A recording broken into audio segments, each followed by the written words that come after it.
Alright, now we're ready. We are ready.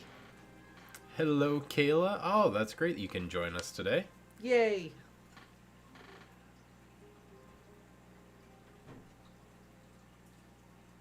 Well, hey, I'm glad you're getting to see your friend, Dan. Oh, bring her into the fold. Bring her in. The real Harry Potter is so good.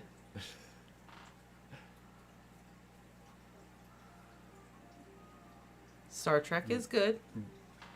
Star Trek is valid. I was gonna say bring them to the dark side, but don't go Slytherin. You never go full Slytherin. What's wrong with Slytherin? What's wrong with Slytherin? Hey, Melanie. Listen, what's wrong with Slytherin? Oh, we got people to say hi to. That's a different discussion. But I mean, it's Slytherin. I mean, come on. Well, we get it from Harry's perspective. So, there's bias there. She's definitely a Slytherin. Oh, sounds like you. I mean, Slytherins are always welcome. This podcast I'm listening to, where they're Harry Potter and the First Time Readers, they're 2 Hufflepuffs, a Ravenclaw, and a Gryffindor. And when they did the bit where they like announced what houses they were all from, they were like, "Oh, I'm Hufflepuff. I'm Hufflepuff. I'm Ravenclaw. Oh, I'm a Gryffindor." And they were like, "Oh, there's no Slytherins? Ah, good." I'm like, "Oh my god! We can all work cohesively. There is just so much hate. We don't have to watch our back and think someone's gonna stab us." Oh my god. Oh. So much Slytherin hate. You know, you keep hating on the Slytherins. What are we gonna do? We're gonna self-fulfilling prophecy ourselves, because you don't ever give us a chance. Yeah, see how well that turned out for you last time. Well... Hey, Sinchin. How are you tonight? Literally the greatest wizard of all time was a Slytherin. So... Dumbledore wasn't a Slytherin. I'm not talking about Dumbledore. Merlin was a Slytherin. Yeah, most famous wizard. Is he the best, though? Arguably really? The most famous wizard ever is Merlin. I mean, Ron uses... Everyone says, Merlin's beard. Order of Merlin. First, second, third class. Merlin is, like, part of wizard culture. He's so famous. Like, come on now. Yeah, but, I mean... The man was a Slytherin. Okay. I'm just saying, great wizards can be Slytherins. According to public opinion, Lockhart is also one of the greatest wizards to ever live. So, there's that information. Do with it what you will. And Slughorn. Why do I have to keep iterating that? Slughorn. He's great. Well, yeah. Yeah. But definitely not one of the most powerful wizards. I love Slughorn to death, but dude, I don't think he could stand up against Dumbledore and or Voldemort. Oh, 'cause potions is his jam, not dueling. Yeah. The man could brew Felix Felicis in his sleep, probably. Probably. Yeah. I guess that's one way to win. Lex is so right. Gilderoy Lockhart is a Ravenclaw. I'm a Ravenclaw. One of my nieces is a Slytherin. One is a Gryffindor. One is a Hufflepuff. I'm not sure which house my nephew identifies with. The house is good. It's just many individuals are evil. But probably most of the students we don't hear about aren't too bad. Exactly, Dan. All we get is Harry's perspective. And Harry is pre-programmed to be biased before he even gets to Hogwarts. Because Hagrid says, there weren't a witch or wizard who went bad or were in Slytherin. And then Ron is like, oh, Slytherin sucks. So, like, Harry, right out of the gate, is like, oh, Slytherin is awful. And then, like, his bias throughout the whole story is the thing.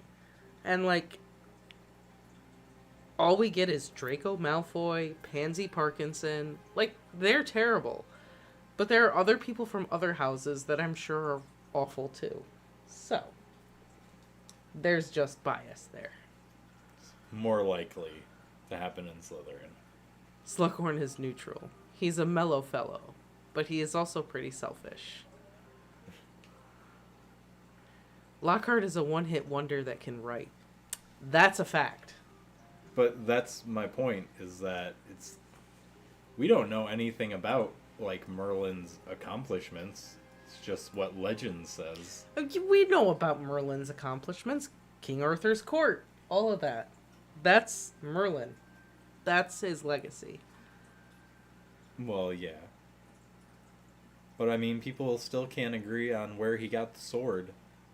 Did he pull it out of the stone, or was it the lady in the lake? There's the lady in the lake. That's the real story.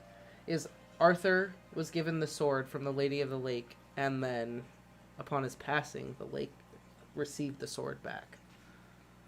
The Sword in the Stone is bullshit. Like, that movie is just bullshit.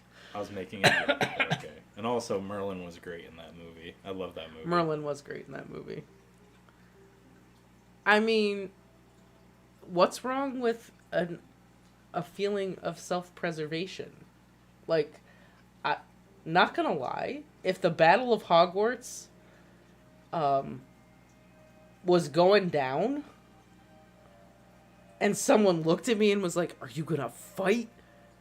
I'd be like, "Oh, I don't know about that. I might not. I might want to take my crystallized pineapple and go elsewhere. I don't know about that." I'd like to say that I'd be like, "Oh, I would fight the good fight. I would join in the fray," but then part of me is like, "Oh, I don't know. I don't know. Is there any other way I could help out that would not endanger my life? I don't know about that." I mean, I would. It's because you're a Gryffindor. Oh, yeah. Me, I'd be like... I probably wouldn't be one of the idiots that was, like, first in, but... There it is. I gotta identify where the werewolves are, because I'm not being eaten alive. Not happening. Where the fuck is Greyback? Because I'll fight over there. I'm gonna go wrangle with these spiders. Worst case scenario, I turn into Spider-Man. I mean, come on. God, and I'm the one who's sick. I know, right? Yeah, Kayla's like, I get you. I get you right here. Ever place fictional characters of other stories in Hogwarts houses? For example, Sheriff Bard of Blazing Saddles is probably a Slytherin with a streak of Gryffindor. I don't know if we've ever done that. I mean, I've done that with other people before. Yeah, we did. Because we did it with Game of Thrones. Yeah. We've done it with a couple different, like, movies and shows in passing. I don't think we ever broke down, like, the entire cast or anything, but, you know, as we're watching it, we would discuss we'd it. be like, oh, he's a Slytherin. Cersei is such a Slytherin. Yeah. Just saying. Cersei is such a Slytherin. A Slytherin.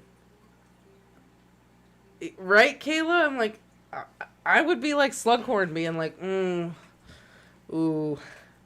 I don't know about this. I don't know about this. I'd have to, like... Slughorn was out there in his jammies. Slughorn did go out there in his jammies eventually. But, and this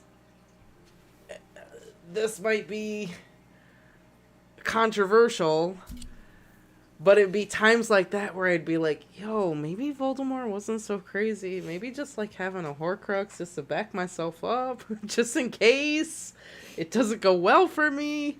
I got a backup plan. I mean, just like a Horcrux or two on the side just to make sure. Because I don't... Gotta have that save file on backup. That's what I'm saying. Reload. Like, I don't know. Like, I get the logic. Like, like if I had a Horcrux or two, like, filed away.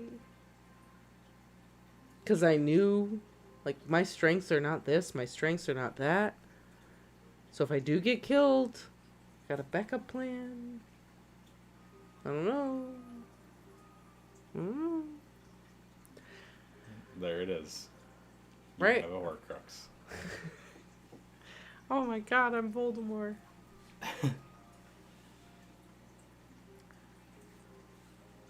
I would have caused part of the ceiling to fall on Greyback while he's attacking Lavender.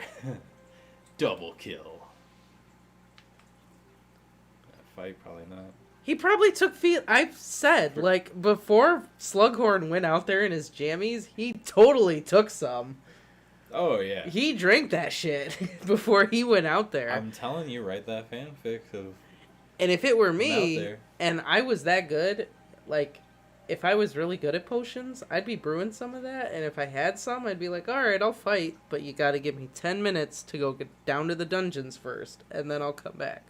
Because, I gotta have some kind of safeguard, some kind of thing, some kind of fail-safe before I'm gonna just go out there and, like, risk my neck for things. Your failsafe is called skills. Yeah, well, even sometimes skills, like, look at Sirius. Sirius was skilled, and look what happened to him. Snape was... Yeah, but he had more cockiness than skills. Alright, Snape... And he was a little rusty. Come on. Okay, maybe Sirius isn't a good example. Snape was super skilled.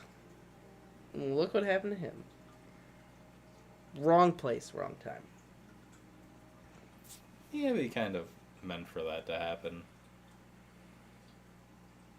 Protego. I would have Protego left, right, and center.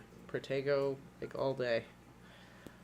Also, I would be Sectum Sempering people left, right, and center. Sectum Sempra. All over the place. Oh my God. Can't do spells when your arm is half off, can ya? No, but you gotta... I mean, they're doing it to you, too. Dodge. Yeah, I wonder if they have dodgeball in... Well, Protego first, and then Sectum Sempra. All over. Well, they use Protego. They don't think like that. They're just offensive. All the time. You never see the Death Eaters using Protego. Ever. Pretty sure we see him a couple times. Not really. They're always trying to hurt people. They're never trying to protect themselves. They're always going on the offense. They're never on the defense. The best offense is a Reducto. good defense. Confringo. Confringo on some people, just blast fire at them. Sectum Sempra. See? Just more issues with Slytherins. They don't know how to fight. So all the Death Eaters are Slytherins. I'm sure not all the Death Eaters are Slytherins. I bet you they are. I bet you they're not.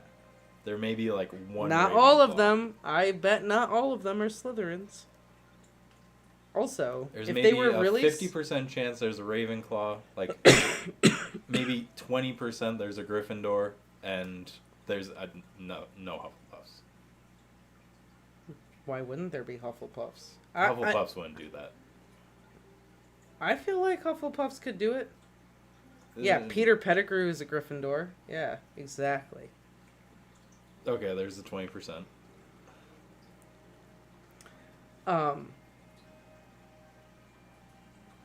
I'm pretty sure that the Slytherins, the Death Eaters, I guess, since you think they're all Slytherins, the Death Eaters are pretty good at fighting because they killed Tonks, they killed Lupin, and not for nothing, but Tonks was an Auror. She was pretty tough.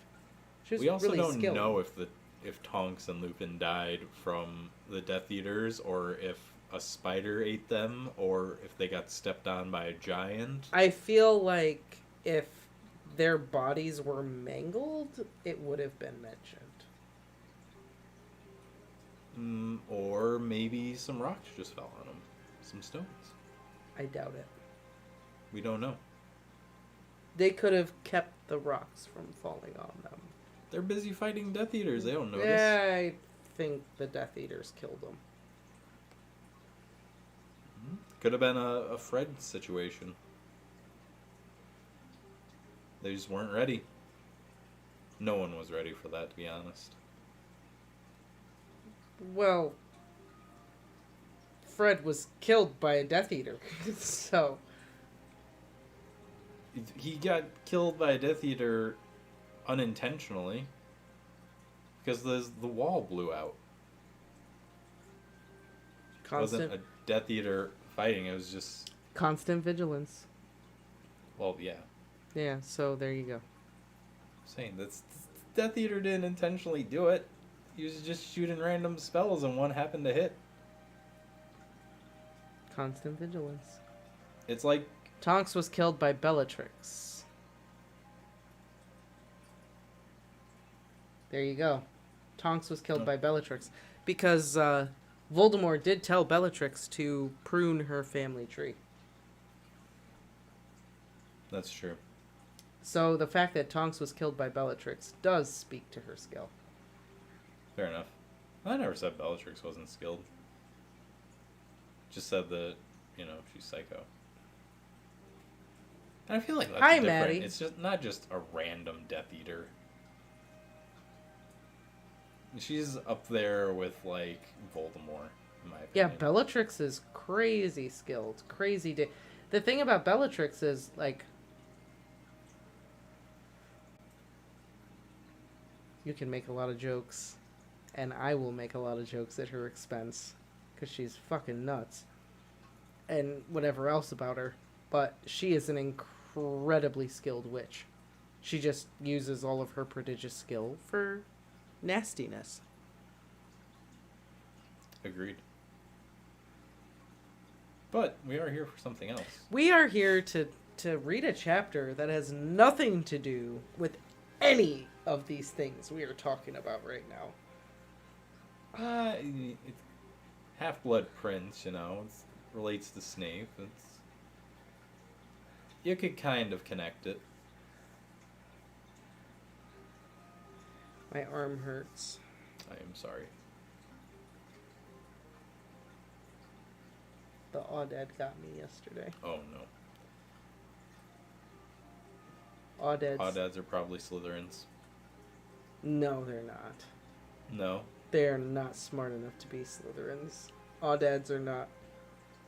Y'all look up Audads. You'll understand. Audads are not.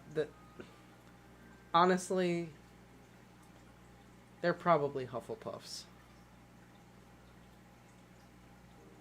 We missed you too, Maddie.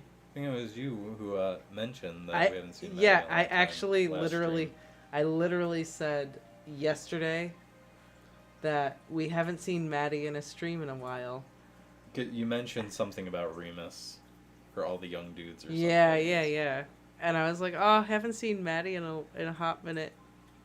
She didn't have that person to vent with about Remus. No, I and his didn't. Poor life decisions. I and all know. The young dudes. I love Bellatrix too. She's a great character. The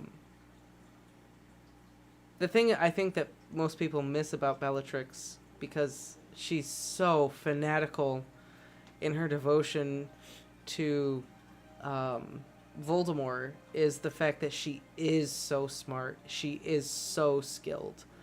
But yeah, she's very upfront and honest about who she is. And who she is vile. But she doesn't lie about it. She doesn't hide behind it. She is very upfront about who she is. She owns it. She owns it. Which is very different from, like, Narcissa Malfoy, who very much kind of keeps it concealed. Just all the Malfoys. I feel like they all do. Oh, our favorite guy, Rimu. Yeah, Rimu.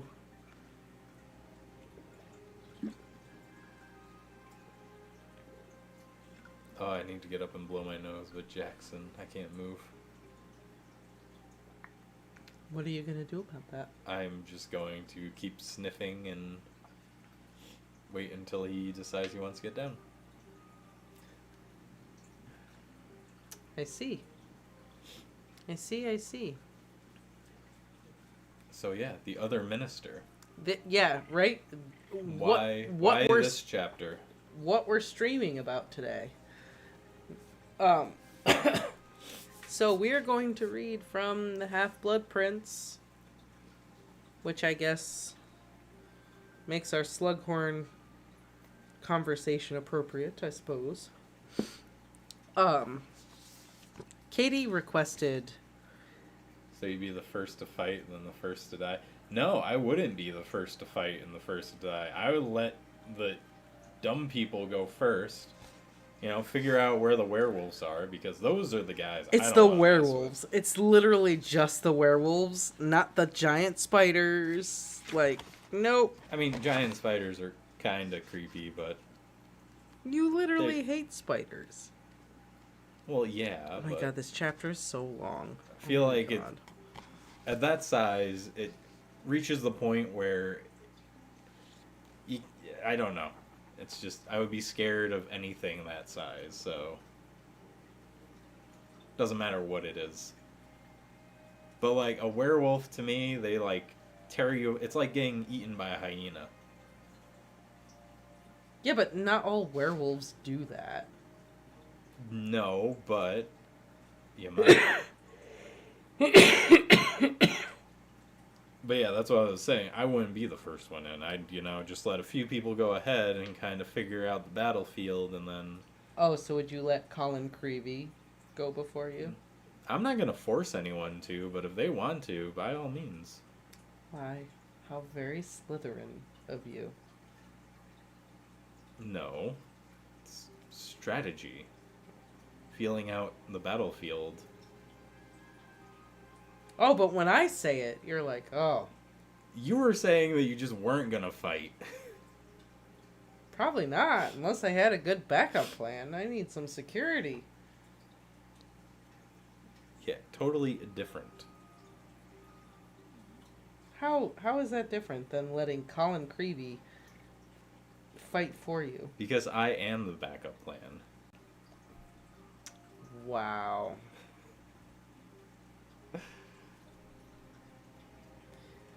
Wow. I'm not sure when we're going to read the Felix chapter. Did you just imply that Slytherins are cowards? No, Dan, I was being sarcastic because that's what he does to me every time. He's like, oh, that's a Slytherin thing. I was just Sarcasm. giving it back a little bit, So Dan. Slytherin. Well, I mean, yes. Alright. Snape is the king of the sarcasm. So, yes. No. No. He is not. Not even close. You're going to say McGonagall. No. No. Harry. No. Dumbledore. No, he's sassy, not sarcastic. That's different. They're basically the same. No, thing. they're not. In no. my mind, it would No. Dumbledore is not sarcastic. Dumbledore is sassy and flexes, but he is not sarcastic. No. Not like Snape is. Dumbledore, McGonagall, Ron, Snape. Wow, in that order? No, Yeah. I don't think Dumbledore is sarcastic. When is he sarcastic? I can't think of an example. Exactly, because there aren't any. Because he's I couldn't sassy. tell you an example when Snape's sarcastic either right now, though. Oh my god, he's sarcastic all the fucking time. But, like, perfect example. And you have applied for the Defense Against the Dark Arts job, but have been denied? Obviously.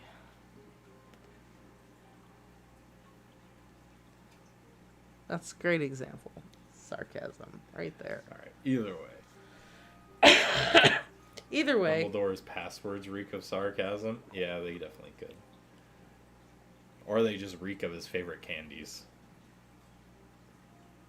Yes. Let's read a chapter in which Dumbledore, Snape, McGonagall, Harry, and everyone else that we have discussed are not present. Alright. As always, if anyone has anything to say or thinks of anything while I'm reading, chime in.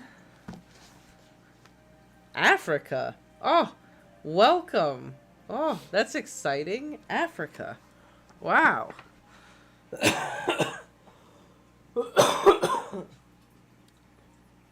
Yes, fudge. We will get some fudge. Second week in a row, we're gonna get some fudge. Ugh. It's gross. Yuck. Chapter 1. The Other Minister. It was nearing midnight, and the Prime Minister was sitting alone in his office, reading a long memo that was slipping through his brain without leaving the slightest trace of meaning behind. He was waiting for a call from the president of a far-distant country, and between wondering when the wretched man would telephone and trying to suppress unpleasant memories of what had been a very long, tiring, and difficult week, there was not much space in his head for anything else. The more he attempted to focus on the print on the page before him, the more clearly the Prime Minister could see the gloating face of one of his political opponents. This particular opponent had appeared on the news that very day, not only to enumerate all the terrible things that had happened in the last week, as though anyone needed reminding, but also to explain why each and every one of them was the government's fault. The Prime Minister's pulse quickened at the very thought of these accusations, for they were neither fair nor true. How on earth was his government supposed to have stopped the bridge collapsing? It was outrageous for anyone to suggest that they were not spending enough on bridges. The bridge was fewer than 10 years old, and the best experts were at a loss as to why it had snapped cleanly in two, sending a dozen cars into the watery depths of the river below. And how dare anyone suggest that it was the lack of policemen that had resulted in those two very nasty and well-publicised murders? Or that the government should have somehow foreseen the freak hurricane in the West Country that had caused so much damage to both people and property. And was it his fault that one of his junior ministers, Herbert Chorley, had chosen this week to act so peculiarly that he was now going to be spending a lot more time with his family? A grim mood has gripped the country, the opponent had concluded, barely concealing his own broad grin. And unfortunately, this was perfectly true. The Prime Minister felt it himself. People really did seem more miserable than usual. Even the weather was dismal. All this chilly mist in the middle of July. Alright, so hear me out. It wasn't right. It wasn't normal. 2020, the Death Eater struck. Since 2020, all that weird stuff that they're talking about has basically happened in the world. Voldemort's back. Voldemort's back. It's happening right now. 2020. Oh my god. Harry, where are you? COVID-19 is a Death Eater conspiracy.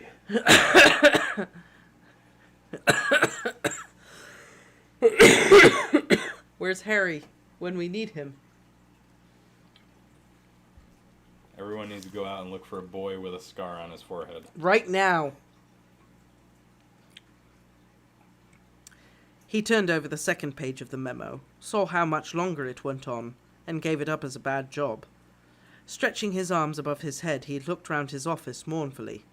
It was a handsome room, with a fine marble fireplace facing the long sash windows, firmly closed against the unseasonable chill. With a slight shiver, the Prime Minister got up and moved over to the window, looking out at the thin mist that was pressing itself against the glass. It was then, as he stood with his back to the room, that he heard a soft cough behind him. Also, I just want to say, gave it up as a bad job. This is clearly an indication that by the time that this was published, there was a lot less re-editing over American versus UK editions. Mm-hmm. Because gave it up as a bad job is literally like an English phrase. Is it? Yeah. Pretty sure people use it here. I've never heard it. I swear I've heard it. It doesn't sound weird to me. I mean, I'll believe you that maybe I just heard it in like some British TV programs or something. You might have. Man, that's why I don't think it's weird. He froze, nose to nose with his own... He froze, nose to nose with his own scared-looking reflection in the dark glass. He knew that cough. He'd heard it before. He turned very slowly to face the empty room. "Hello?" he said, trying to sound braver than he felt, For a brief moment he allowed himself the impossible hope that nobody would answer him. However, a voice responded at once, a crisp, decisive voice that sounded as though it were reading a prepared statement. It was coming, as the Prime Minister had known at the first cough, from the frog-like little man wearing a long silver wig who was depicted in a small, dirty oil painting in the far corner of the room. "To the Prime Minister of Muggles. Urgent we meet. Kindly respond immediately. Sincerely, Fudge." The man in the painting looked inquiringly at the Prime Minister. Said the Prime Minister. "Listen, it's not a very good time for me. I'm waiting for a phone call, you see, from the President of—" "That can be rearranged," said the portrait at once. The Prime Minister's heart sank. He'd been afraid of that. "But I really was rather hoping to speak." "We shall arrange for the President to forget to call. He will telephone tomorrow night instead," said the little man. "Kindly respond immediately to Mr. Fudge." Very well," said the Prime Minister weakly. "Yes, I'll see Fudge." He hurried back to his desk, straightening his tie as he went. He'd barely resumed his seat and arranged his face into what he hoped was a relaxed and unfazed expression, when bright green flames burst into life into the empty grate beneath his marble mantelpiece. He watched, trying not to betray a flicker of surprised alarm, as a portly man appeared within the flames, spinning as fast as a top. Seconds later he had climbed out onto a rather fine antique rug, brushing ash from the sleeves of his long pinstripe cloak, a lime-green bowler hat in his hand. "Ah, Prime Minister," said Cornelius Fudge, striding forward with his hand outstretched. "Good to see you again." The Prime Minister could not honestly return this compliment, so said nothing at all. He was not remotely pleased to see Fudge, whose occasional appearances, apart from being downright alarming in themselves, generally meant that he was about to hear some very bad news. Furthermore, Fudge was looking distinctly careworn. He was thinner, balder, and greyer, and his face had a crumpled look. The Prime Minister had seen that kind of look in politicians before, and it never boded well. Oh my god. That line is so good. "How can I help you?" he said, shaking Fudge's hand very briefly and gesturing toward the hardest of the chairs in the front of the desk. "Difficult to know where to begin," muttered Fudge, pulling up the chair, sitting down and placing his green bowler upon his knees. "What a week! What a week!" "Had a bad one too, have you?" asked the Prime Minister stiffly, hoping to convey by this that he had quite enough on his plate already, without any extra helpings from Fudge. Extra helpings from Fudge, instead of Fudge. I was going to say, of. "Yes, of course," said Fudge, rubbing his eyes warily and looking morosely at the Prime Minister. "I've been having the same week you have, Prime Minister. The Brockdale Bridge, the Bones and Vance murders, not to mention the ruckus in the West Country. I mean to say, some of your people were involved in those things, were they?" Fudge fixed the Prime Minister with a rather stern look. "Of course they were," he said. "Surely you've realised what's going on?" hesitated the Prime Minister. It was precisely this sort of behaviour that made him dislike Fudge's visit so much. He was, after all, the Prime Minister, and did not appreciate being made to feel like an ignorant schoolboy. But of course, it had been like this from his very first meeting with Fudge, on his very first evening as Prime Minister. He remembered it as though it were yesterday, and knew it would haunt him until his dying day. He had been standing alone in this very office, savouring the triumph that was his after so many years of dreaming and scheming, when he had heard a cough behind him, just like tonight, and turned to find that ugly little portrait talking to him, announcing that the Minister of Magic was about to arrive and introduce himself. Naturally, he thought the long campaign and the strain of the election had caused him to go mad. He had been utterly terrified to find a portrait talking to him, though this had been nothing to how he felt when a self-proclaimed wizard had bounced out of the fireplace and shaken his hand. He had remained speechless throughout Fudge's kindly explanation that there were witches and wizards still living in secret all over the world, and that his reassurances that he was not to bother his head about them, as the Ministry of Magic took responsibility for the whole wizarding community and prevented the non-magical population from getting wind of them. It was, said Fudge, a difficult job that encompassed everything from regulations on responsible use of broomsticks to keeping the dragon population under control. The Prime Minister remembered clutching the desk for support at this point. Just imagine you on the first day. Say, dragons are real? Can I see one? Right? Like, this dude's losing his mind, and then, like, as soon as dragon populations? What can you tell me about what about dragons? Where are they? Politicians probably would have been like, how can we weaponize them? Which is the whole theme of Game of Thrones and dragons, right? Exactly. That's, Game of Thrones takes place after the Muggles find out about dragons. They take over them, destroy the world, become the Targaryens, the last few remaining, and goes on from there. Oh dear. I just wanna love the dragons.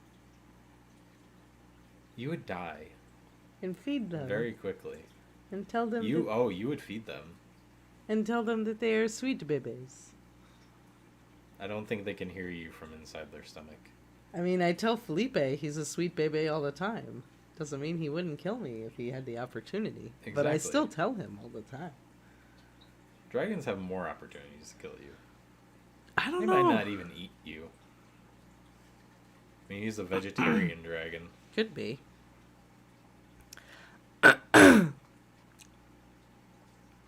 Patted the shoulder of the still dumbstruck Prime Minister in a fatherly sort of way. Not to worry, he had said. It's odds on you'll never see me again. I'll only bother you if there's something really serious going on our end. Something that's likely to affect the Muggles. The non-magical population, I should say. Otherwise, it's live and let live. And I must say, you're taking it a lot better than your predecessor. He tried to throw me out the window. Thought I was a hoax planned by the opposition. At this, the Prime Minister had found his voice at last. You're not a hoax, then? It had been his last desperate hope. No, said Fudge gently. No, I'm afraid not. Look. And he had turned the Prime Minister's teacup into a gerbil. But, said the Prime Minister breathlessly, watching his teacup chewing on the corner of his next speech. But what? Why has nobody told me? The Minister of Magic only reveals himself, or herself, to the Muggle Prime Minister of the day, said Fudge, poking his wand back inside his jacket. We find it the best way to maintain secrecy.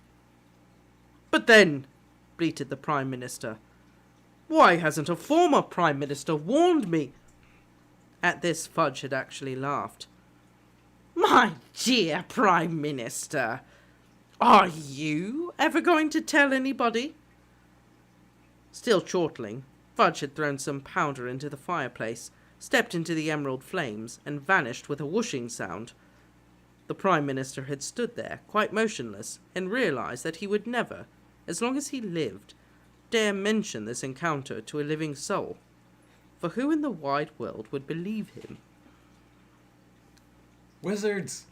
Wizards are here! They're real!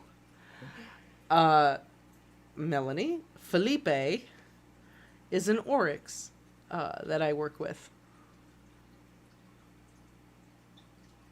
It'd be so great to hear the story of the, I guess it would be the wizard president going to visit the new president every 4 years. Oh my god. 9 times out of 10 they get shot. Right? I'm gonna type it in.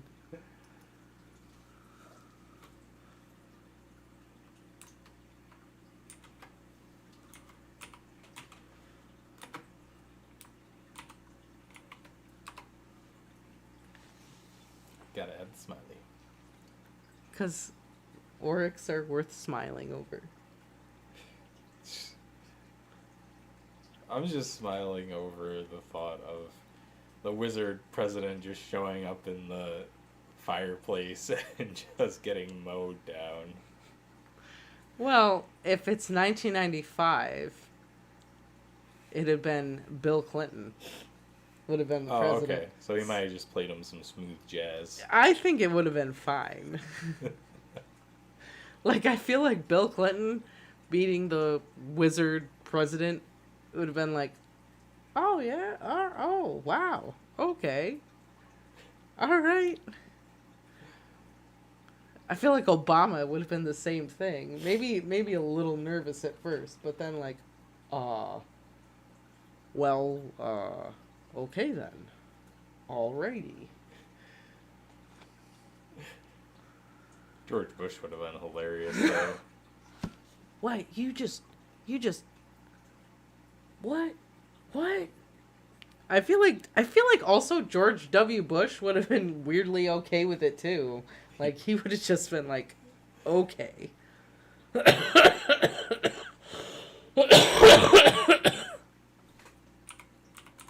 His little fire pit buddy.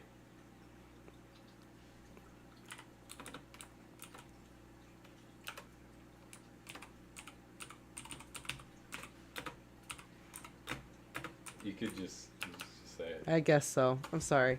So, Melanie, yes, you are right. Oryx are a kind of antelope from East Africa or Arabia. Felipe is a scimitar horned oryx. Again, very specific here. Well, there are 4 species. That's true. And they all look wildly different from each other. So if you want to look at Felipe, look up scimitar horned oryx. Not to reveal them. Yeah. No, are you kidding? They were just like, no. Nope. Good on that. I'm not going, you go. I'm not talking to him. Yeah, you do it. No, I don't wanna. No, you do it.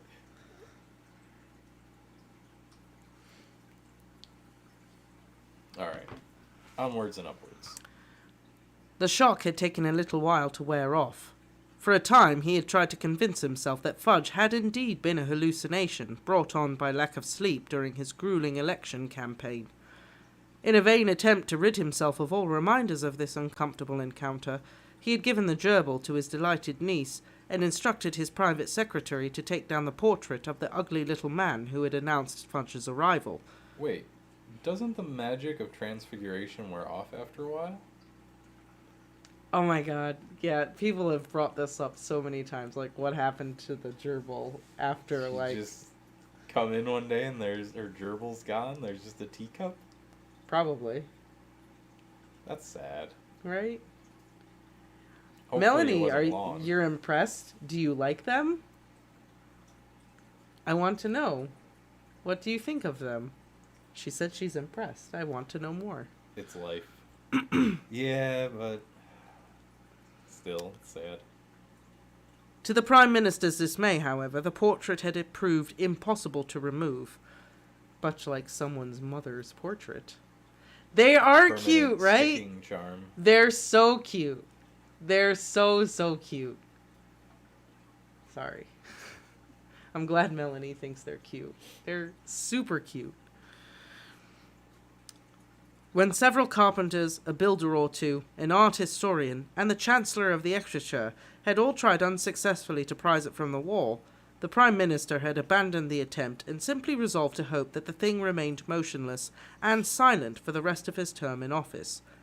Occasionally he could have sworn he saw out of the corner of his eye the occupant of the painting yawning or else scratching his nose. Even once or twice, simply walking out of his frame and leaving nothing but a stretch of muddy brown canvas behind. However, he had trained himself not to look at the picture very much, and always to tell himself firmly that his eyes were playing tricks on him when anything like this happened. Then, 3 years ago, on a night very like tonight, the Prime Minister had been alone in his office when the portrait had once again announced once again announced the imminent arrival of Fudge, who had burst out of the fireplace, sopping wet and in a state of considerable panic.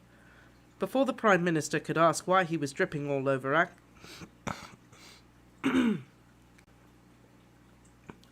the Axminster, Fudge had started ranting about a prison the Prime Minister had never heard of, a man named Sirius Black, something that sounded like Hogwarts, and a boy called Harry Potter, none of which made the remotest sense to the Prime Minister.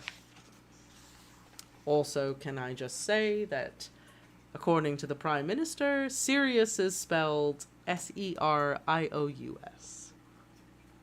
Well, I mean, that's what I would think. Brilliant there. Serious.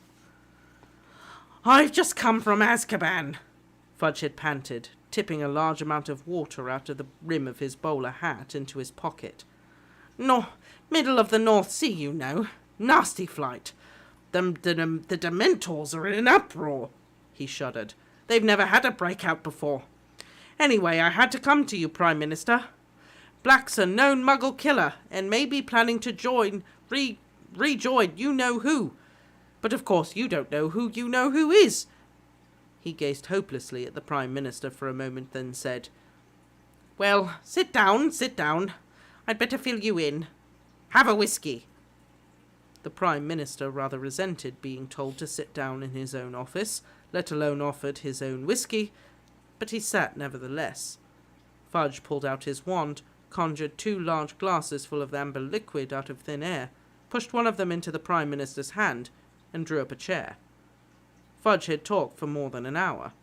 At one point he had refused to say a certain name out loud, and wrote it instead on a piece of parchment, which he thrust into the Prime Minister's whiskey-free hand.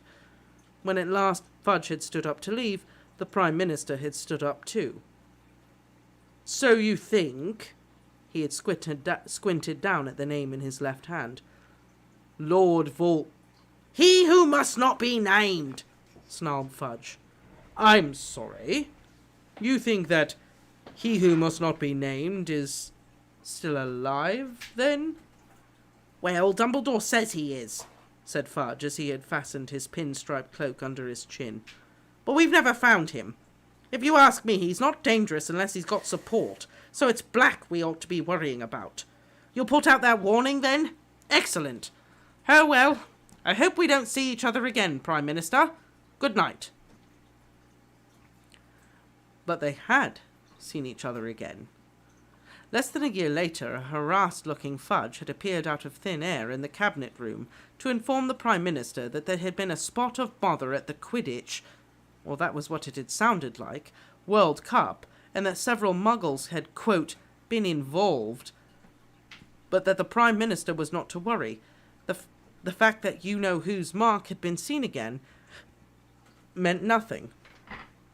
Fudge was sure it was an isolated incident, and the Muggle Liaison Office was dealing with all the memory modifications as they spoke. "Oh, and I almost forgot," Fudge had added. "We're importing 3 foreign dragons and a sphinx for the Triwizard Tournament. Quite routine, but the Department for the Regulation and Control of Magical Creatures tells me that it's down in the rule book that we have to notify you if we're bringing highly dangerous creatures into the country." What? Dragons?" spluttered the Prime Minister. "Yes, 3, said Fudge, "and a sphinx. Well, good day to you." The Prime Minister had hoped beyond hope that dragons and sphinxes would be the worst of it. But no. Less than 2 years later, Fudge had erupted out of the fire yet again, this time with the news that there had been a mass breakout from Azkaban. "A mass breakout?" repeated the Prime Minister hoarsely. No need to worry, shouted Fudge, already with one foot in the flames. "We'll have them rounded up in no time. Just thought you ought to know." And before the Prime Minister could shout, "Now wait just one moment," Fudge had vanished in a shower of green sparks. Dan, the Welsh Green doesn't get mentioned because the Welsh Green is not a foreign dragon. The other dragons are from other countries, so they must be imported. Whereas the Welsh Green is already there. Hiding somewhere. In Wales. Whatever the press and the opposition might say, the Prime Minister was not a foolish man. It had not escaped his notice that, despite Fudge's assurances at their first meeting, they were now seeing rather a lot of each other, nor that Fudge was becoming more flustered with every visit. Though, little though he liked to think about the Minister of Magic, or, as he always called Fudge in his head, the other minister, the Prime Minister could not help but fear that the next time Fudge appeared, it would be with graver news still. And this point is actually really great when the Prime Minister says, as he liked to think of him, the other minister. When at the beginning of this chapter, you're like going through this whole thing and you're thinking of the Prime Minister as the other minister. Yep. And she just kind of like turns it on its head a little bit. It's pretty great. No. The wizard minister is the other minister. His name comes first. But then at the very end of the chapter, we get the reveal that Scrimgeour is the new minister, so he's also the other minister.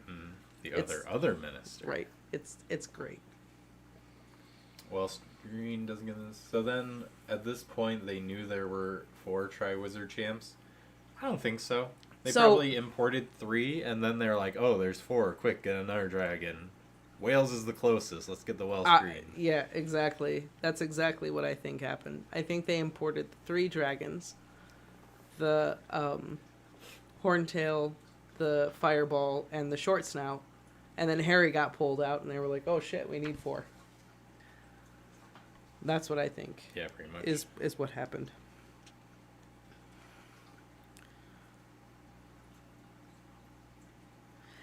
The sight, therefore, of Fudge stepping out of the fire once more, looking dishevelled and fretful, and sternly surprised that the Prime Minister did not know exactly why he was there, was about the worst thing that had happened in the course of this extremely gloomy week.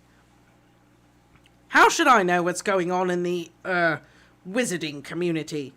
snapped the Prime... "Oh, how should I know what's going on in the, wizarding community?" snapped the Prime Minister now. "I have a country to run, and quite enough concerns at the moment without—" "We have the same concerns," Fudge interrupted. "The Brockdale Bridge didn't wear out. That wasn't really a hurricane. Those murders were not the work of muggles, and Herbert Chorley's family would be safer without him. We are currently making arrangements to have him transferred to St. Mungo's Hospital for magical maladies and injuries. The move should be effected tonight." "What do you... I'm afraid... What?" blustered the Prime Minister. Fudge took a deep, great breath and said,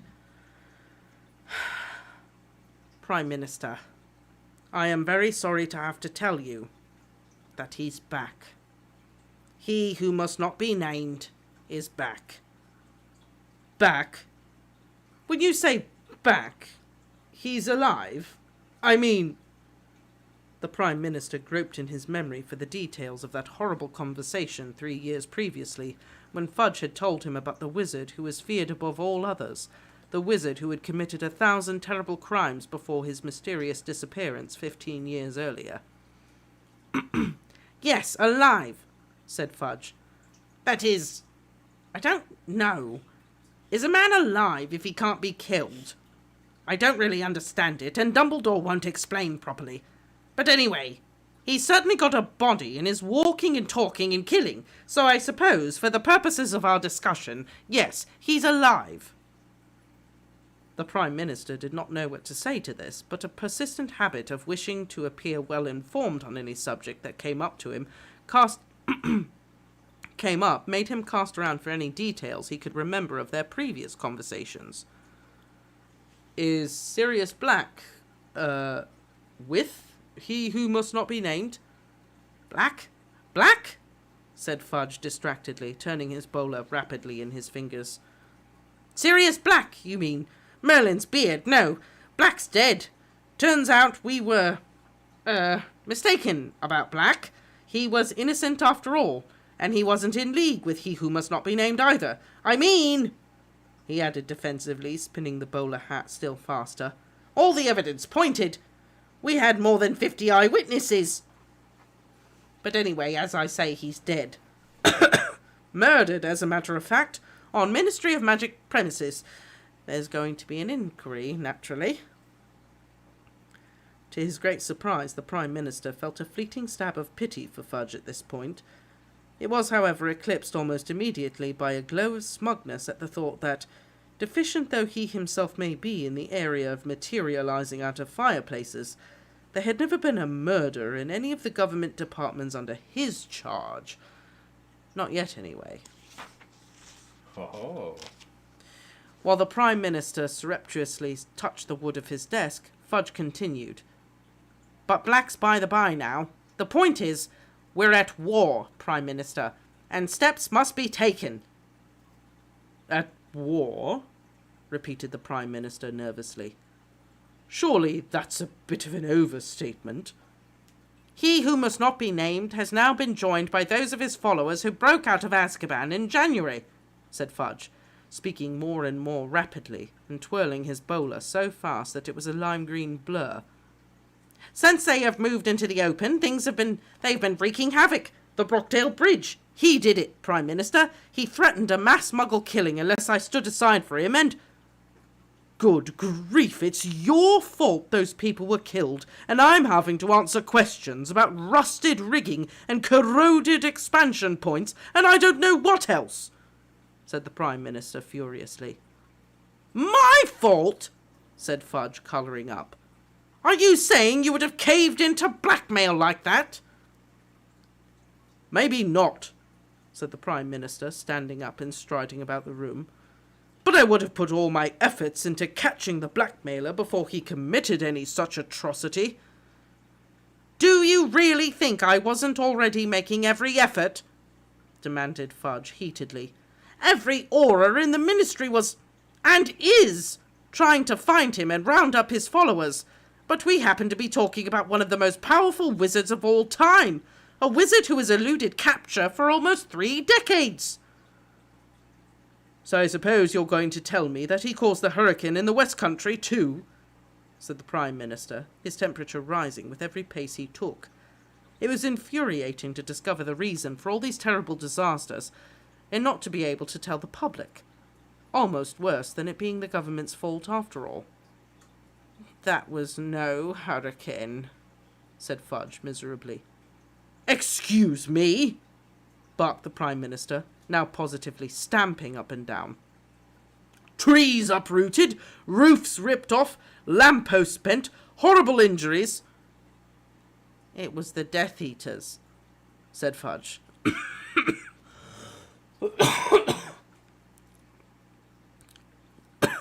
He who must not be named's followers. And we suspect giant involvement. The Prime Minister stopped in his tracks as though he had hit an invisible wall. What involvement? Fudge grimaced. He used giants last time, when he wanted to go for the grand effect, he said. The Office of Misinformation has been working round the clock.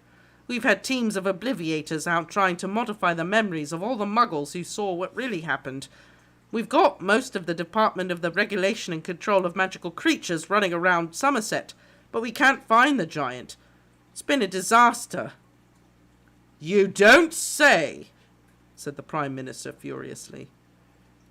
Office of Misinformation. Huh. Sounds like a Trump-era department. Let's not get so political. But, God, I feel for the minister in this. Could you imagine that? Not only do you have to deal with all your own political problems, but, yeah, so there may have been a giant attack the other day. And yes, there are giants. And they're not on our side. So there's that. I won't deny that morale is pretty low at the Ministry, said Fudge.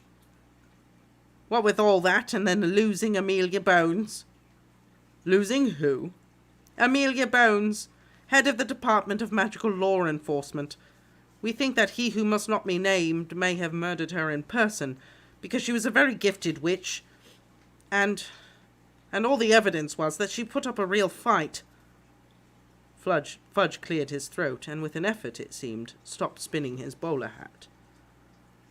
But that murder was in the papers, said the Prime Minister, momentarily diverted from his anger.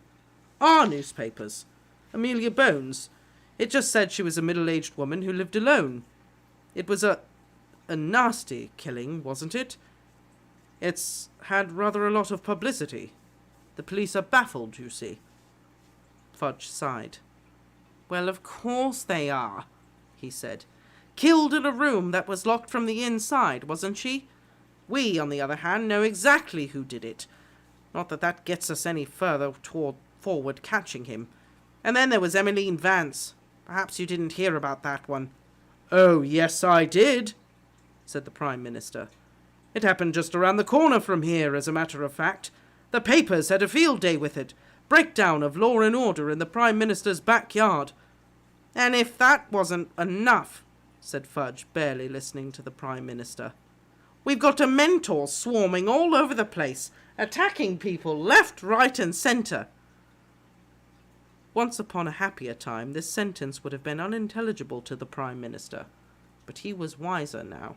You know, if anyone were to board up their fireplace, it should have been him. Find out what fire insert Vernon came up with. And do that. Yeah.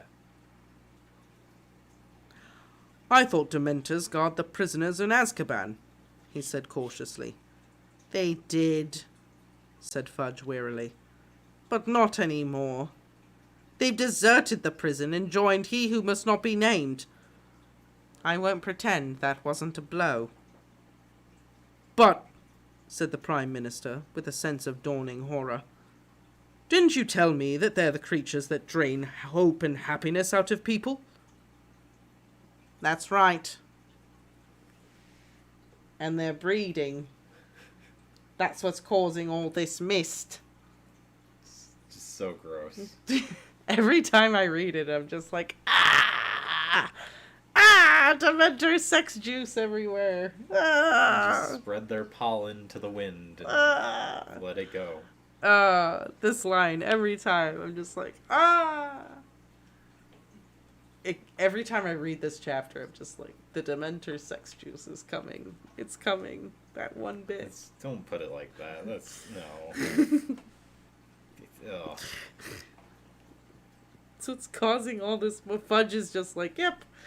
It's what it is. It's all the mist. It's what it is. The fog is God damn it, Dan.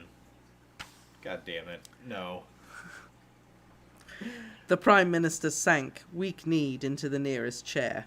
The idea of invisible creatures swooping through the towns and countryside, spreading despair and hopelessness in his voters, made him feel faint. In his voters. Yeah. Consummate politician, just like, oh, not just like, they're not people, they're just votes. Now see here, Fudge, you've got to do something. It's your responsibility as Minister of Magic. My dear Prime Minister, you can't honestly think I'm still Minister of Magic after all this. I was sacked 3 days ago. The whole wizarding community has been screaming for my resignation for a fortnight. I've never known them so united in my whole term of office, said Fudge with a brave attempt at a smile. The Prime Minister was momentarily lost for words. Despite his indignation at the position into which he had been placed, he still rather felt for the shrunken-looking man sitting opposite him. I'm very sorry, he said finally. If there's anything I can do... It's very kind of you, Prime Minister, but there is nothing. I was sent here tonight to bring you up to date on recent events and to introduce you to my successor. I rather thought he'd be here by now, but of course he's very busy at the moment with so much going on. Fudge looked round at the portrait of the ugly little man wearing the long curly silver wig who was digging in his ear with the point of a quill. Catching Fudge's eye,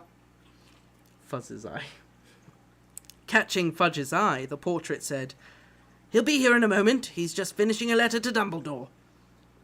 "I wish him luck," said Fudge, sounding bitter for the first time.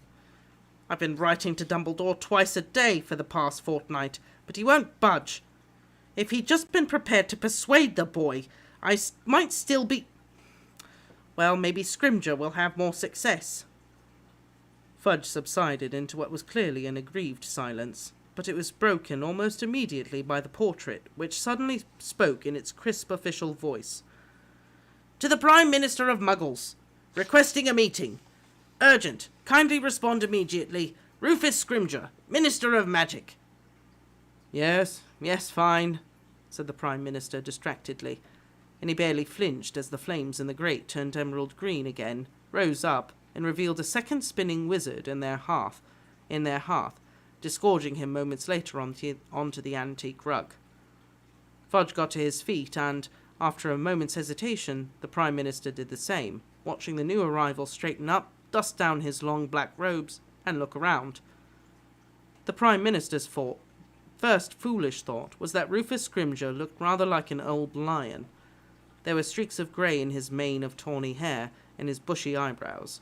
He had keen yellowish eyes behind a pair of wire-rimmed spectacles, and a certain rangy, loping grace, even though he walked with a slight limp.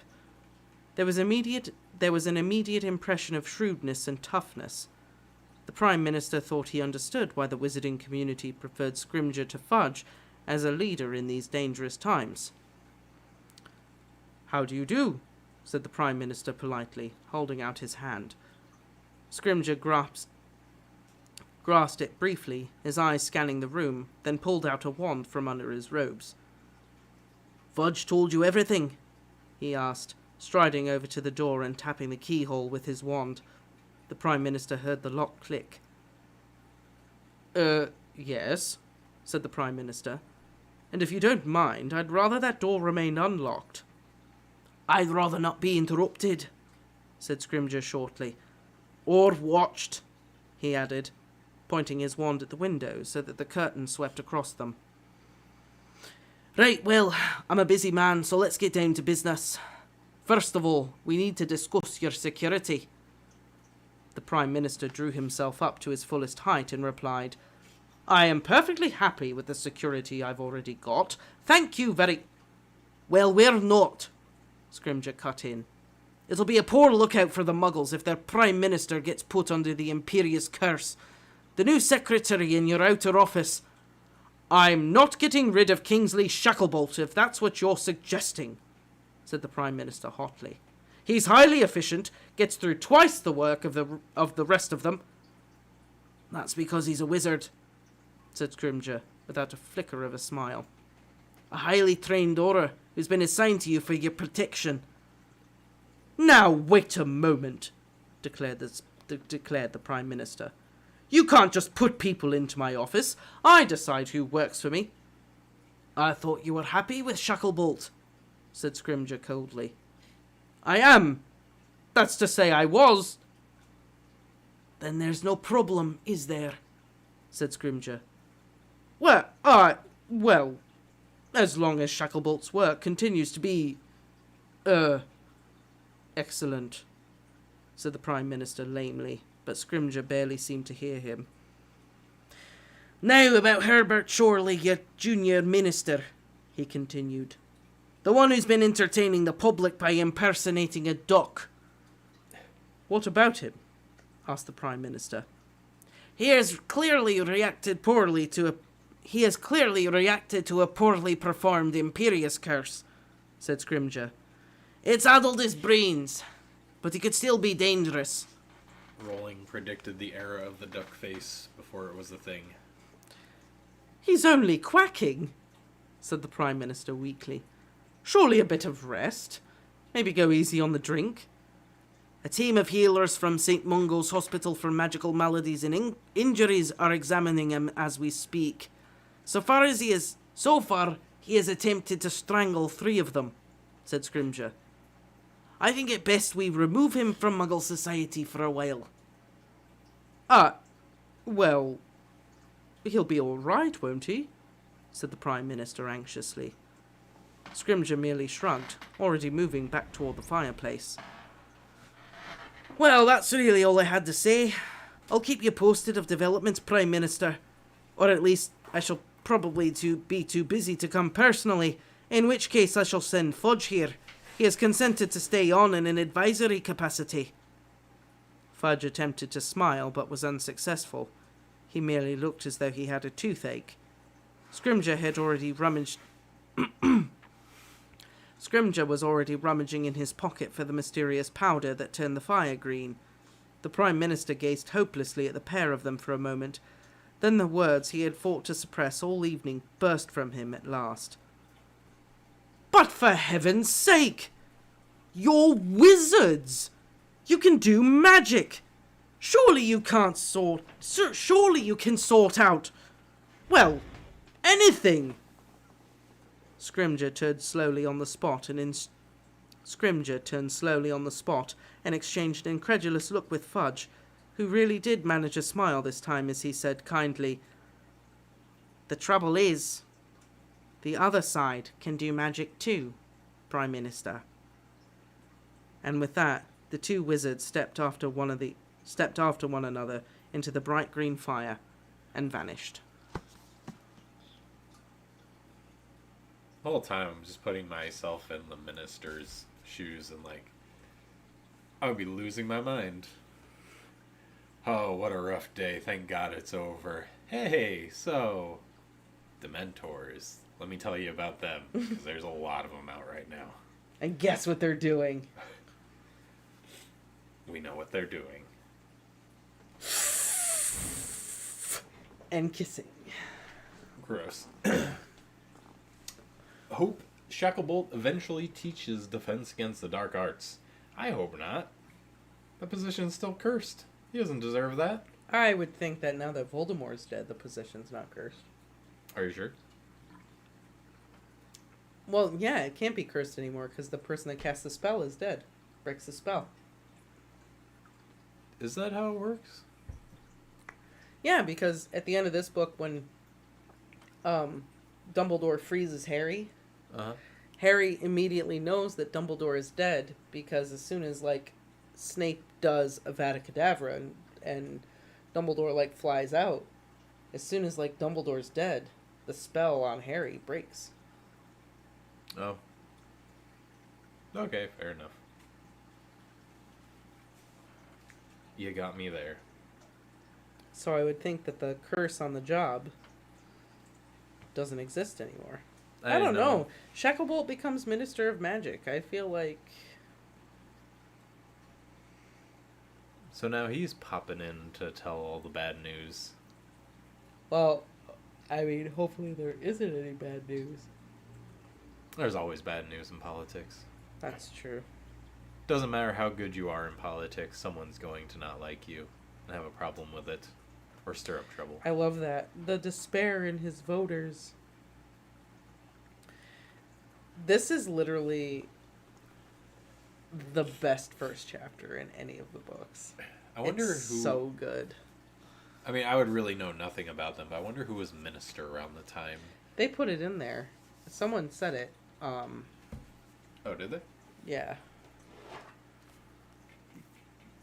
Let me scroll back up here. I can't remember the guy. Major. Something Major, I think is the guy's name.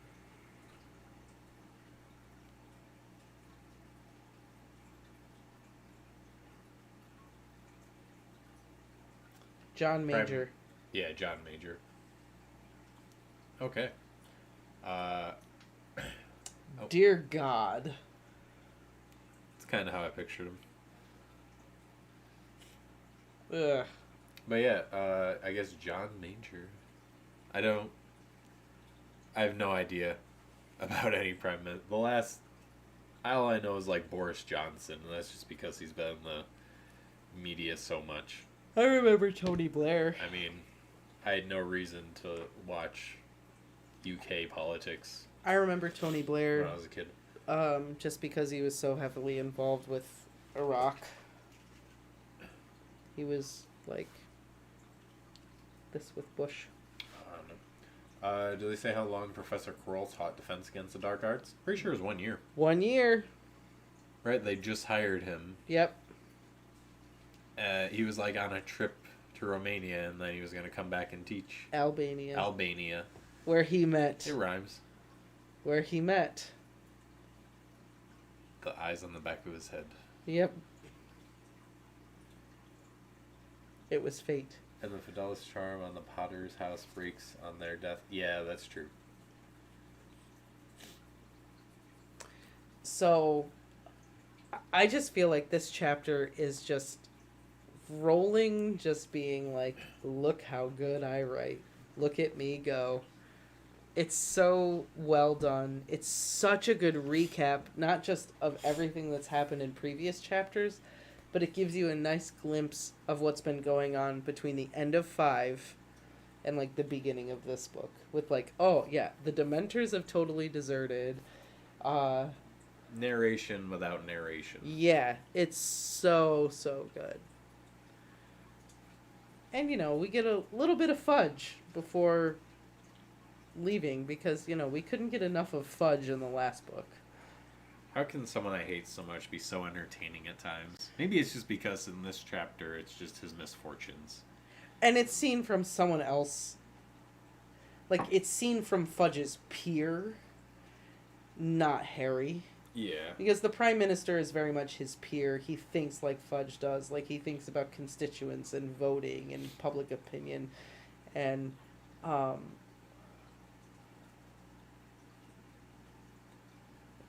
Oh, he was the Muggle Studies professor? See, I thought he taught something else, but I just couldn't remember what it was. either way, he did not teach Defense Against the Dark Arts for more than a year.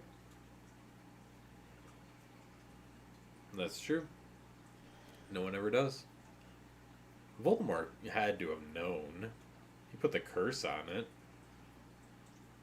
Maybe he just thought that all he needed was 1 year. Yeah, he probably did. He probably didn't even think he needed that long. Well, and the original plan was to steal it before school started because they broke into Gringotts before school started. Mm-hmm.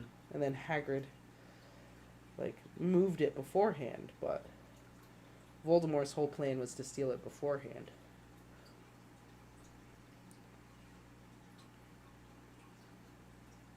Do you think Dumbledore had some suspicions and that's why he appointed Quirrell to that position? I think he appointed Quirrell to the position before. He had enough of Quirrell.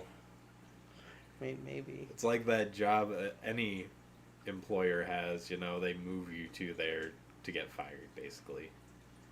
Last stop. No one admits it, but everyone knows that one position. You get thrown there, they're basically trying to get you out the door. Like when they send Kim to do doc research. Yeah.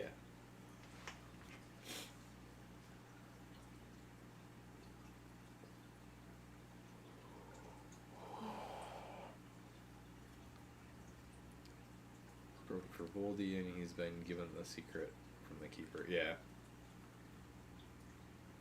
When they take your stapler. I just think this chapter is just so well done. The mind of the Prime Minister with his, primary concern being not just not people, but they're his voters. They're not people, they're constituents, they're voters, they're things that put him in power. And then just him, sympathizing with Fudge, and, all the spelling things, went from his perspective.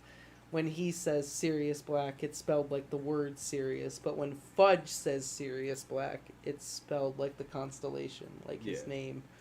And then when he talks about Quidditch, when he says Quidditch, he spells Quidditch wrong, it's not spelled the right way.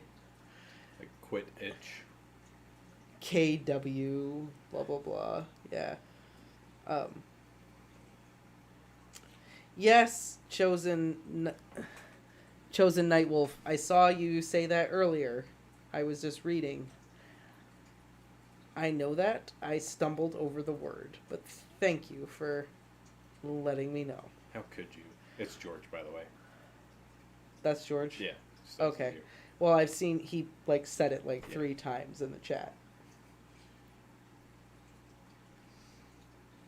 So I'm like, I got you, dude. I stumbled over it when I read it. It's all good. Sometimes I will mispronounce things. It's gonna happen. write John Major. Now you need to look up like a video of John Major and try to mimic his voice the next time you read it. See how closely you can get to it. What he sounds like.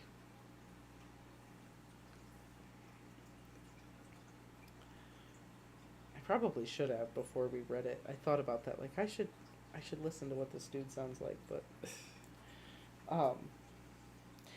so we have, when we start this chapter, we're reading about the prime minister. We think he's the other minister. Then we find out, oh no, actually, he thinks Fudge is the other minister. We go through the whole thing. And then we meet Scrimgeour, the other minister. And just like, the end of the chapter is just so good. He's heard all this stuff. All of this. Dementors are sexing the air up. And the giants are devastating the countryside. And all this stuff is happening. And he's just like, you can do magic!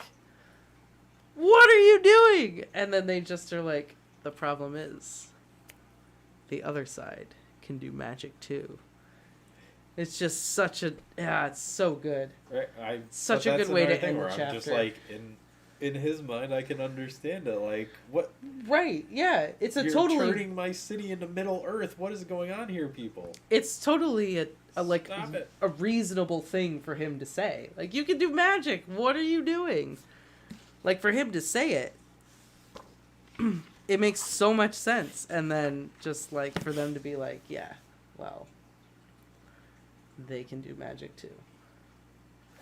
Mic drop. And I think it just reinforces... This happened in the U.S., though. Again, if they made it past the line of guns to even talk to the president would just be like, well, tell me where to drop the nuke.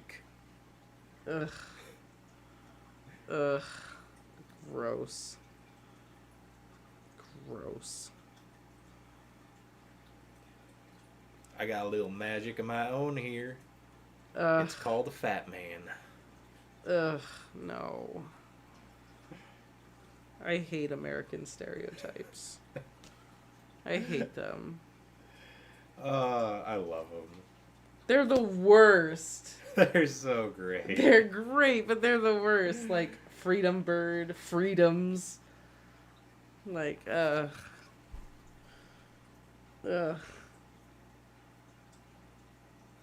Freedoms What? Internally. Like, just, ugh. Well, that's just memes, but, like, the stereotypes are so funny.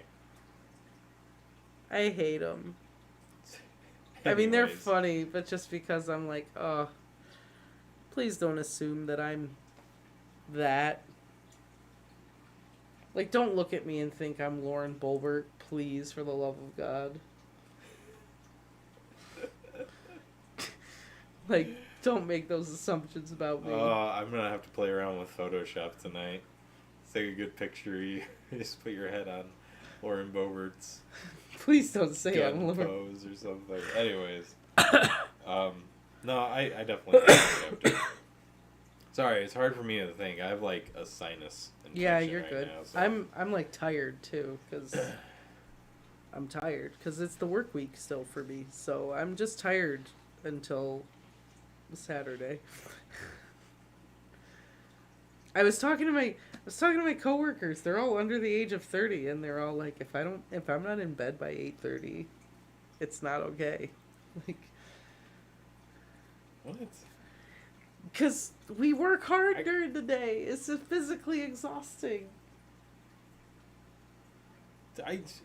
You're acting like I haven't had a physical job. I'm just saying, like, they're like, it was 9 o'clock. I mean, I agree. You need sleep, but Because they'll say don't do what I did. they'll say things like, I stayed up till 10 o'clock last night. It was bad. I'm so tired. Blah blah blah. So that's just where I'm at right now. I'm just sleepy, but it's a good chapter. I loved it. It's one of my favorites. Well, just be glad you're not the prime minister, because you'd be getting a lot less sleep. I mean, it's very frustrating. You know what's bad is, like, he's the only one who knows. There's not even like multiple people in politics that know about the wizards. Like, it's all on him. I would Maybe the Queen does. I feel like Fudge and the Queen hang out. I feel like the Queen knows. No, I think Dumbledore and the Queen hang out. I can see that more than Fudge. Yeah, maybe Dumbledore had to, like, visit the Queen one time. I could see... They would have really gotten along. Yeah, but it wouldn't have been, like, personal. It would have been, like... There would have been, No, with like... Dumbledore, I feel like it would have been personal. I know, but there would have been, like, a reason for them to meet in the first place. Oh my god, this Audad really hurt me. Well, yeah, but I'm just saying, like... Yeah, right? I was just gonna say that, Dan. If I was the Prime Minister, I would be pulling in Kingsley to be like, look, I need to talk to someone about this shit right now. Well, I mean, now, yes, he can, but I meant, like, leading up to this point, he had no one to talk to. I know. How does he go home to his family at night with, like, the knowledge, like, there's Dementor jizz all in the air, and I can't tell anyone You about are it. stuck on this Dementor thing, like, Jesus. I have never been able to get over it. It's... Well, remember when we read it for the first time? You were beyond horrified. Well, yeah. The entire time. You were just like, wait, what? And I blocked that out of my memory. It's been foggy, like, every I morning. repressed it It's been as far back foggy. as I could. Every morning on my way to work the last week. Dementors are...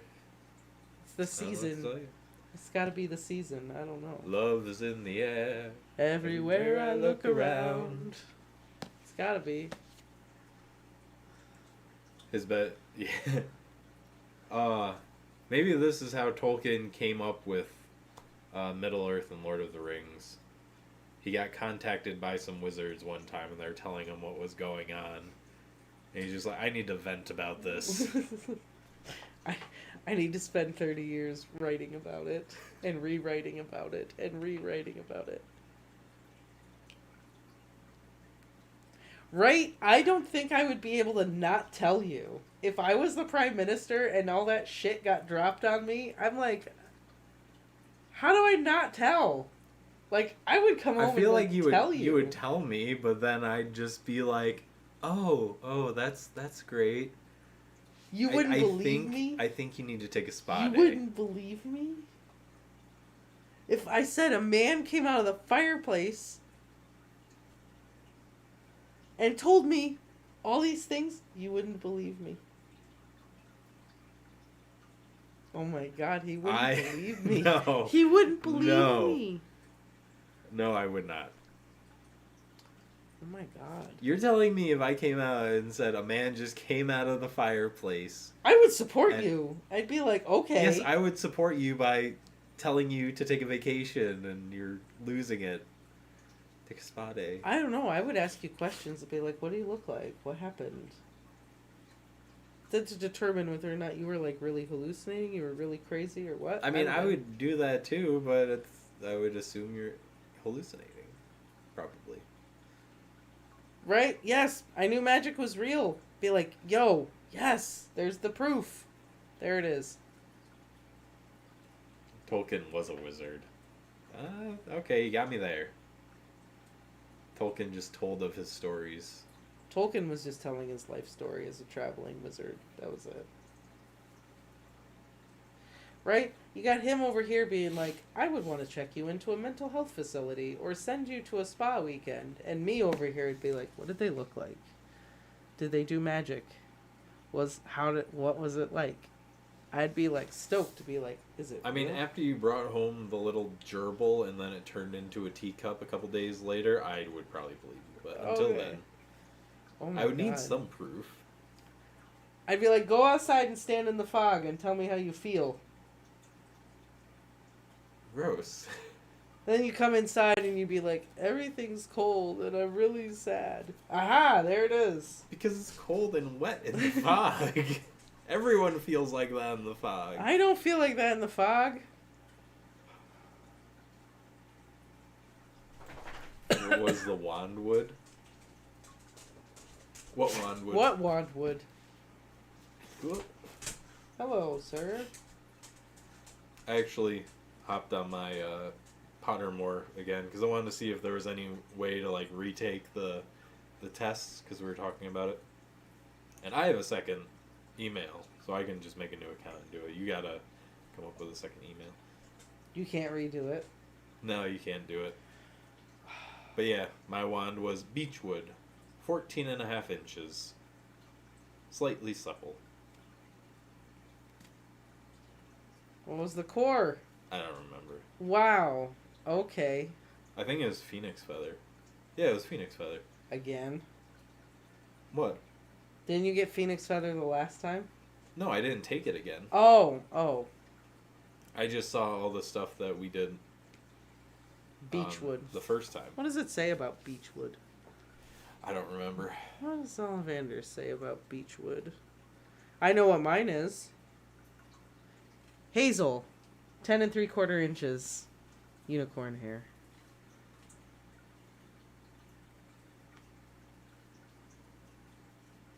Oh, the theoretical wizard popping out of your fireplace.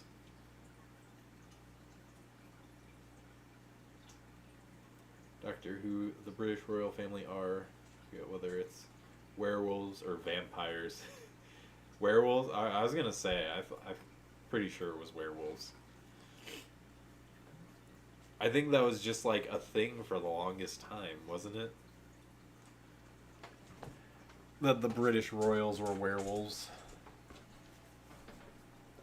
Beechwood. Oh, we're gonna find out with beechwood. The true match for a beech wand will be, if young, wise beyond his or her years, and if full grown, rich in understanding and experience. Beech wands perform very weakly for the narrow-minded and intolerant.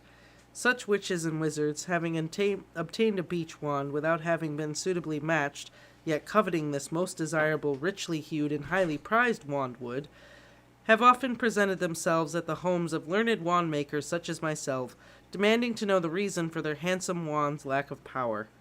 When properly matched, the beech wand is capable of a subtlety and artistry rarely seen in any other wood, hence its lustrous reputation. Sounds about right for me.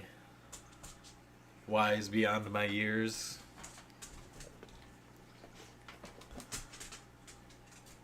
Are you going to tell us yours? I'll tell you mine. Okay.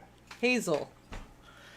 A sensitive wand, hazel often reflects its owner's emotional state and works best for a master who understands and can manage their own feelings. Others should be very careful handling a hazel wand if its owner has recently lost their temper or suffered a serious disappointment, because the wand will absorb such energy and discharge it unpredictably. The positive aspect of a hazel wand more than makes up for such minor discomforts, however, for it is capable of outstanding magic in the hands of the skillful, and is so devoted to its owner that it often wilts, which is to say, it expels all its magic and refuses to perform, often necessitating the extraction of the core and insertion of another casing, if the wand is still required, at the end of the master's life. If the core is unicorn hair, however, there is no hope. The wand will almost certainly have died. Hazel wands also have the unique ability to detect water underground and will emit silvery tear-shaped puffs of smoke if passing over concealed springs and wells. Well, okay. My core is unicorn hair, too. Oh, look at that. So... Well, if I'm ever thirsty, I know where to go. And once I'm dead, my wand will die with me. Hey, Catherine. Ooh, elm. Elmwood. What does it Brittle, say about flexibility. elm? The unfounded belief that only purebloods can produce magic from elm wands was undoubtedly started by some elm wand owner seeking to prove his own magical blood credentials, for I have known perfect matches who are muggle-borns. The truth is that elm wands prefer owners with presence, magical dexterity, and a certain native dignity. Of all wand woods, elm, in my experience, produces the fewest accidents, the least foolish errors, and the most elegant charms and spells. These are sophisticated wands, capable of highly advanced magic in the right hands, which again makes it highly desirable to those who espouse the pureblood philosophy. Oh, Dan, are you a pureblood? I mean, that's pretty cool. I feel like mine's accurate. Wise beyond my years. Definitely don't fit the second description yet. I feel like mine's pretty accurate. Yeah. Don't touch my wand if I've had a bad day. Yeah. I agree. But I feel like, yeah, like my wand would be like Harry says, it'd be like having a part of my arm. My wand would be a part of me. Have conversations with your wand. I would talk to my wand, yeah. Tuck your wand in at night. Yeah, we would sleep together. We'd cuddle. This is my wand.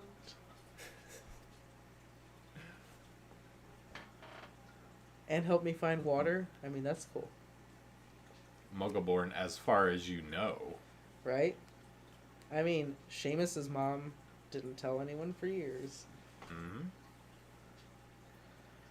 But yeah, I don't,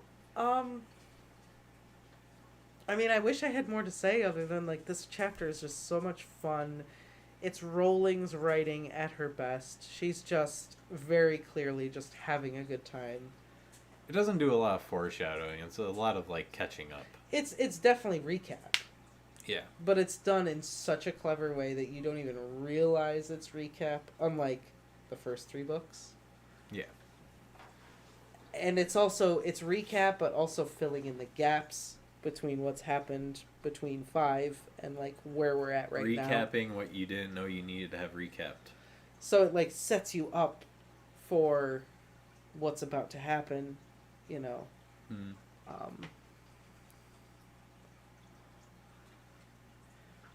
Bad spot for your wand under your head while sleeping could be very bad. Yeah. Yeah, fair enough. See that breaking real quick. Alright, maybe not a good idea. I was gonna say. Maybe I won't cuddle my wand. Maybe it'll set right there. Your wand would last one day. Eh. Because you are a violent sleeper, too. When you roll over, you do it with purpose. You don't just roll over, like, you claim that area.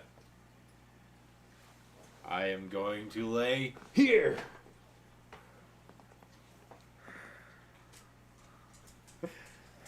I mean, I want to be comfortable. The person next to you wasn't asleep. Damn, they're asleep now.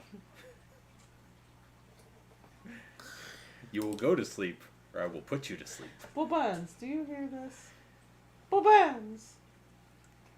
Are you even listening, Bobbans? Oh, no. Definitely don't want to wake up next to a broken wand. Bobbans! She's not even paying. Especially a unicorn wand. How would you feel? You betrayed that wand. It would have died for you. Couldn't live without you, and you just snap it. Why are you doing this? Like it was some chopstick. Wow. I already established I would set it here. On my bedside table, right next to me. Okay? You hear this, Bobbans?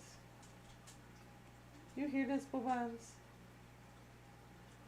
Not gonna lie, my wand definitely would be a back scratcher a lot of the time. Yeah, until sparks fly out of it on accident and you burn yourself.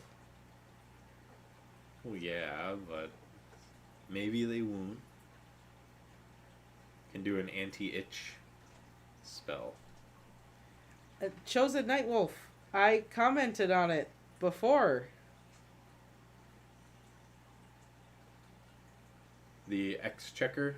Yeah, the Exchequer. Like, I mentioned it just before, like maybe 10 minutes ago.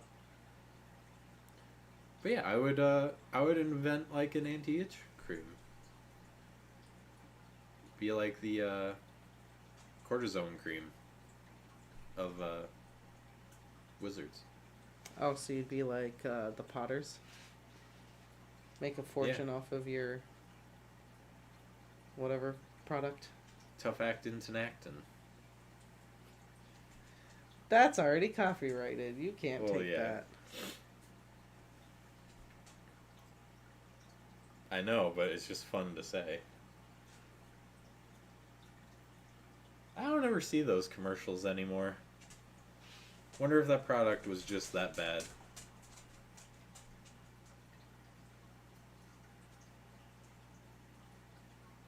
Maybe it didn't work. Athlete's foot never went away. You ever had athlete's foot? No. Lucky. Sucks. So bad. Have you had athlete's foot? No, I just know exactly how it feels. Ew. You had athlete's foot. Yeah. Ew. Ew. High school is a very dirty place, the boys' locker room. What do you mean, ew? How did you get athlete's foot? Like, how did you... Like, I was in the girls' locker room. I didn't get athlete's foot. The showers in the boys' locker rooms. I showered in the girls' locker rooms. Well, apparently no one had athlete's foot that showered in there.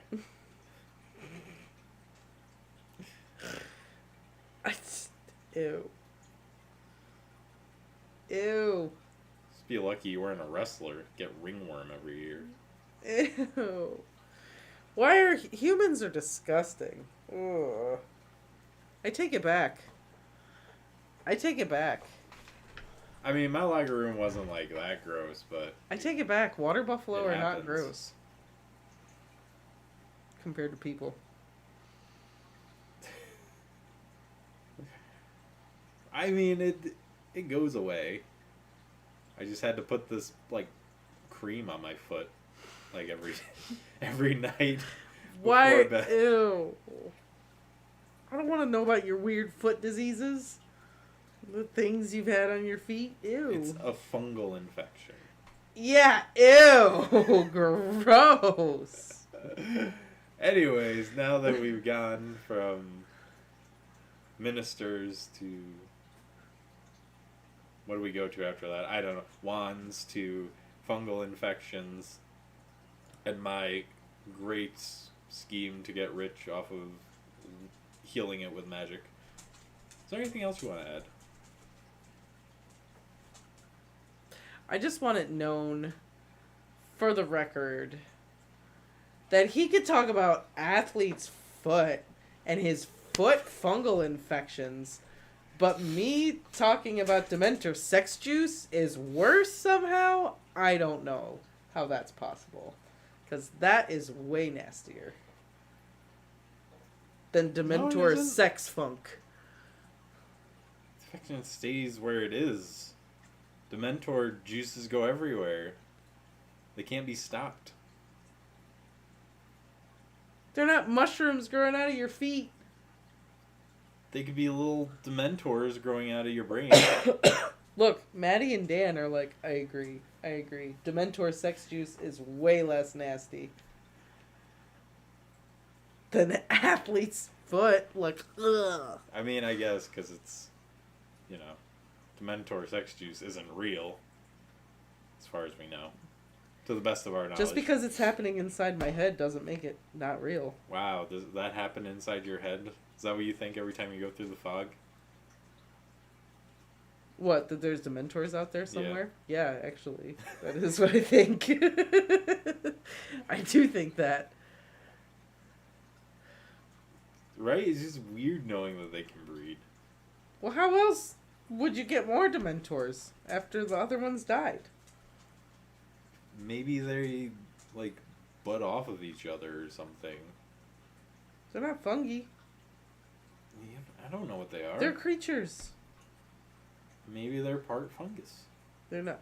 No more fungus talk. No more fungus conversation. No. But yeah, every time I drive to work and I'm driving through the fog, I'm like, oh, Dementor is getting busy. Every time. Or maybe they're like the immortal jellyfish.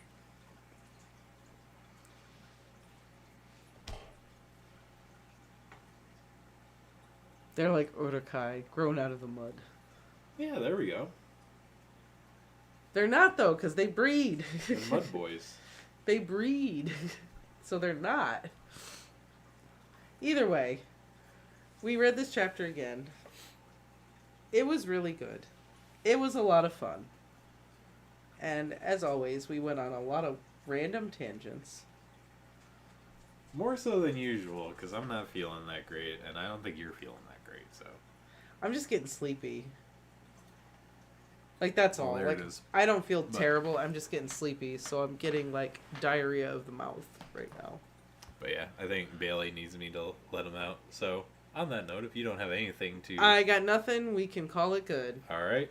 Well, thank you, everyone, for joining us, and we will see you next week. See you next week. Everyone, have a good night. Au revoir.